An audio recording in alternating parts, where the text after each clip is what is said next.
আজ এফআইআই যে শেয়ারগুলো বেচে বেরিয়ে গেছে ম্যাক্সিমামই আপনার লার্জ মিড ক্যাপের মধ্যে রয়েছে এবং স্পেশালি তারা বেরিয়ে গেছে তার কারণ হচ্ছে তাদের উইক ইয়ার এন্ড এবং 25শে ডিসেম্বরের ছুটি স্টার্ট হ্যাপি নিউ ইয়ারের ছুটি এই লম্বা সময় তারা ইয়ার এন্ডের ছুটিতে বেরিয়ে যায় এবং আজকের দিনটা ছিল বছরের লাস্ট ওয়ার্কিং ডে, যার কারণে ওরা মাল সেল করে ক্যাশ লিকুইড করে বেরিয়ে গেছে।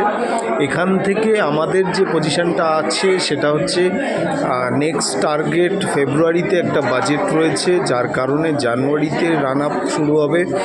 এখানে আমরা আজ যে কটা শেয়ার টার্গেট করতে পারি, ITC, IFCI, Vedanta, Adani green, BSc, তারপর ম্যাজাগন ডক, হ্যাল, হিন্দুস্তান ইউনিলিভার, এছাড়া আমাদের কাছে রয়েছে আরও কথা। হিন্দুস্তান ইউনিলিভারের আইসক্রিমের সেগমেন্ট আলাদা হবে, তো সেখান থেকে 1:1 শেয়ার পেতে পারেন। আইটিসির হোটেল পার্টটা আলাদা হবে, সেখান থেকে 1:1 শেয়ার পাবেন। বেদান্তের 6টা কোম্পানি ডিমার্জ হবে, আলাদা হবে, একটা শেয়ারের এগেনস্টে 6টা শেয়ার পাবেন।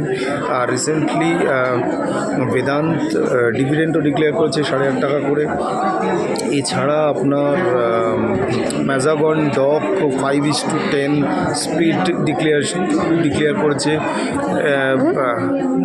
জেনারেলি আপাতত আপনাদের কাছে এই রিসেন্ট এই আপডেটগুলো রয়েছে। Thank you.